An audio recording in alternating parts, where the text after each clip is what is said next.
Hindi pa raw sigurado si retired police Arturo Las Cañas kung hanggang kailan siya mananatili sa Singapore. Pero anumang araw ay handa umano siya muling tumestigo.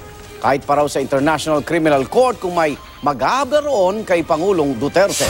Nakatutok si Rafi Tima. Nang magpa siyang lumantad para isiwalat ang mga nalalaman tungkol sa umunoy Davao Death Squad, wala raw sa plano ni retired SPO3 Arturo Las Cañas ang umalis ng bansa at magtago. Pero matapos makarating ang impormasyong balak talaga siyang patayin, nagbago raw ang plano kaya siya nagtungo sa Singapore. Hindi po ako tumakas dahil umiiwas po ako sa mga sinasabi ko. Hindi po. Ang una pong ano ko is isa po talaga yung seguridad ko. Paano ako makatestify kung patay na po. Kwento ni Las Cañas, hindi naman daw siya nahirapang lumabas ng bansa lalo't wala naman siyang nakabinbing kaso. Almost yata mga 15 minutes. Pinabalik ako doon sa counter. And then nagsabi yung immigration officer sa akin na pasensya na po. So sabi ko okay lang. Walang tinanong sa akin kung ano. Basta yun lang, may check daw sila, may tinawagan sila. Tumanggi nang sabihin ni Las Cañas kung sino ang tumulong sa kanya para makaalis at kung sino ang gumagastos para sa kanyang pananatili sa Singapore. Hinahanda raw niya ang sarili sakaling kailanganin niyang tumistigo.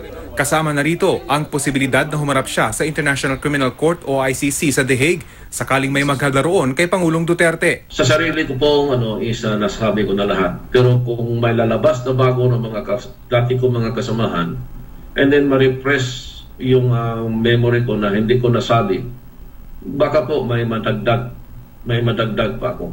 Hindi pa raw alam ni Las Cañas kung hanggang kailan siya magtatagal sa Singapore. Pero base sa kanyang record sa Bureau of Immigration, April 22 ang inabiso niyang petsa ng balik niya sa Pilipinas. Pero anumang araw pwede pa rin daw niyang ituro ang lugar kung saan nila itinapon umano ang mga biktima nila sa DDS. Personal ko pong paniniwala, yes, intact pa. So meron pa po makikitang ebidensya dito? Meron po. Ang paglantad ng ilang pulis sa report ng Reuters na nagsiwalat ng kanilang nalalaman tungkol sa extrajudicial killings, indikasyon manong unti-unti nang natatauhan ang mga napag-uutusang gumawa ng EJK. Pati rin sila sa tingin ko is nahihirapan na rin yan. Kasi tao rin sila, kapareha din sa mga namamatay na biktima. Sa huling panayam ng GMA News kay Las Cañas bago siya lumabas ng bansa, sinabi noon ng retiradong pulis, Hindi kayo magtatago? Hindi. Pag may warrant of arrest kayo, lalantad kayo? Susoko ako.